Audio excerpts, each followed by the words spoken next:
Bismillahirrahmanirrahim. Assalamualaikum warahmatullahi wabarakatuh. Baiklah, kami dari kelompok 3 akan mempresentasikan hasil diskusi kami, yaitu mengenai batu bara sebagai sumber energi alternatif. Batu bara merupakan bebatuan yang terbentuk dari proses dekomposisi tumbuh-tumbuhan yang telah mati dan tersedimentasi. Batu bara biasanya ditemukan pada lapisan batuan-batuan sedimen, karena prosesnya meliputi yaitu proses sedimentasi. Kandungan batu bara. Pada dasarnya, terdapat dua material pembentuk batu bara. Yang pertama, combustible material, yaitu bahan atau material yang dapat dibakar atau dioksidasi oleh oksigen. Pada umumnya, terdiri dari karbon padat, senyawa hidrokarbon, total sulfur, senyawa hidrogen, dan beberapa jenis senyawa lain dalam jumlah kecil. Yang kedua, non-convertible material, yaitu bahan atau material yang tidak dapat dibakar oleh oksigen. Yang kedua, sejarah penemuan batu bara.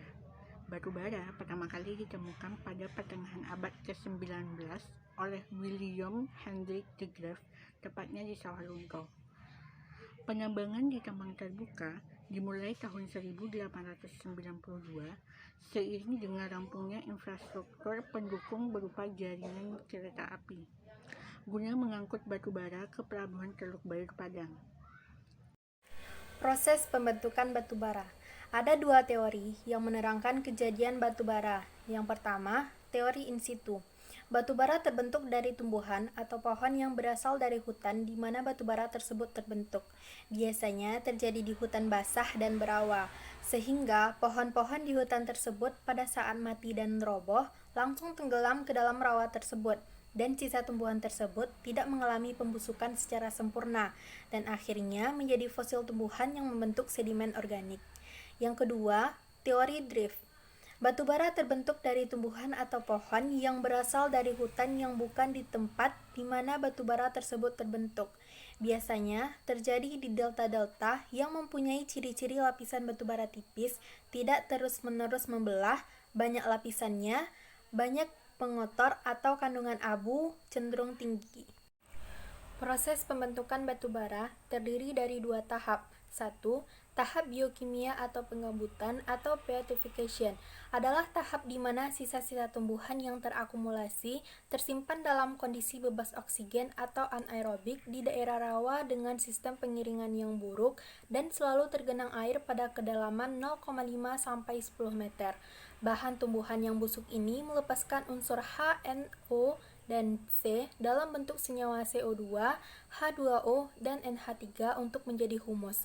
Selanjutnya, bakteri anaerobik dan fungsi diubah menjadi gambut. 2. Tahap geokimia atau pembatubaraan atau qualification merupakan gabungan proses biologi, kimia, dan fisika yang terjadi karena pengaruh pembebanan dari sedimen yang menutupinya, suhu, tekanan, dan waktu terhadap komponen organik dari gambut. 5. Batu bara sebagai sumber energi. Cara pengolahan batu bara. Batu bara adalah akumulasi dari sisa tumbuhan yang mati dan tidak mengalami pembusukan secara sempurna, yang kemudian terpreservasi dengan baik dalam kondisi bebas dari oksigen atau anaerobik. Misalnya, pada bagian bawah dari suatu danau atau pada endapan yang berbutiran sangat halus. Proses penimbunan tersebut terjadi bersamaan dengan pergeseran kerak bumi atau yang dikenal dengan pergeseran tektonik, yang memungkinkan sisa tumbuhan terakumulasi hingga sangat dalam.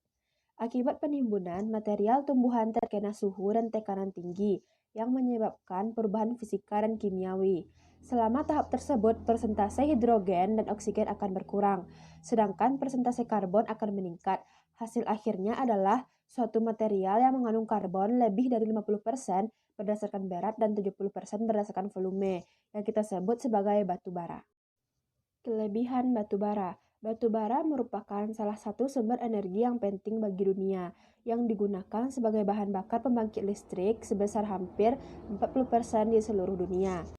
Batu bara telah memainkan peran yang sangat penting selama berabad-abad, tidak hanya membangkitkan listrik, namun juga merupakan bahan bakar utama bagi produksi baja, semen, pusat pengolahan alumina, pabrik kertas, industri kimia, serta farmasi. Selain itu, terdapat pula produk-produk hasil dari sampingan batu bara antara lain sabun, aspirin, zat pelarut, pewarna, plastik, dan fiber. Kekurangan batu bara. Yang pertama, batu bara menimbulkan masalah karena pengambilan, pengolahan, dan penggunaannya merusak lingkungan. Yang kedua, produksi batu bara dilakukan dengan membabat hutan dan menggali tambang. Yang ketiga, proses produksinya mencemari tanah, air, dan udara. Yang keempat, ketika dibakar, batu bara melepaskan sulfur dalam bentuk gas belerang dioksidan. Yang kelima, batu bara juga menghasilkan partikel karbon hitam dalam jumlah banyak. Ini sebabnya batu bara merupakan bahan bakar yang paling kotor. Yang keenam, batu bara selama 1 abad terakhir telah menyebabkan bumi menjadi lebih panas atau pemanasan global. Bagi manusia, partikel hasil pembakaran batu bara dapat masuk ke paru-paru dan menyebabkan penyakit pernafasan. Yang ketujuh, pembangkit listrik yang menggunakan batu bara sebagai sumber energi menghasilkan zat radioaktif 100 kali lebih banyak daripada pembangkit listrik tenaga nuklir. Yang kedelapan, limbah padat batu bara juga beracun sehingga hasil dibuang ke tempat khusus. Jenis batu bara yang pertama, lignit. Lignit atau batu bara coklat adalah jenis batu bara muda yang baru terbentuk. Dikatakan batu bara muda karena lignit merupakan bentuk pertama dari proses coleovation dari gambut menjadi batu bara. Karakteristik dari lignit yaitu antara lain yang pertama berwarna coklat, memiliki energi yang sedikit sekitar 10-20, memiliki banyak bahan pengotor sampai 40-75% bahan pengotor. Yang ketiga, kandungan unsur karbon hanya 60-70% dan mengandung sekitar 9-19% debu.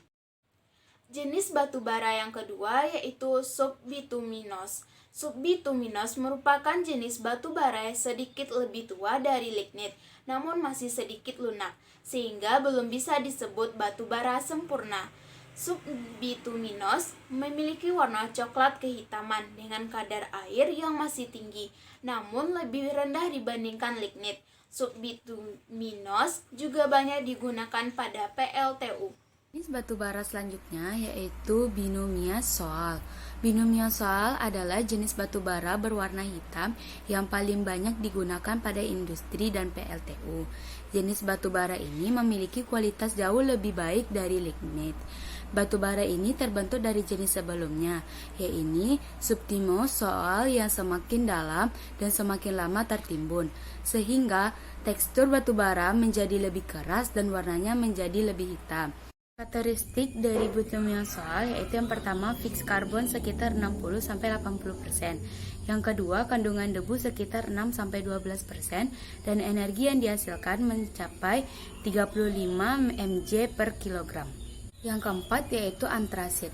Batu bara antrasit adalah jenis batu bara keras yang berwarna hitam mengkilat. Secara fisik memang hampir sama seperti binomiasoal, tapi antrasit memiliki tekstur lebih padat, mengkilat, dan lebih sedikit debunya. Dari antrasit antara lain berwarna hitam pekat, kandungan fix karbon di atas 80%, sedikit mengandung bahan pengotor, energi yang dihasilkan sekitar 30 mg per kilogram, dan lebih sulit terbakar. Asap pembakaran cenderung lebih bersih.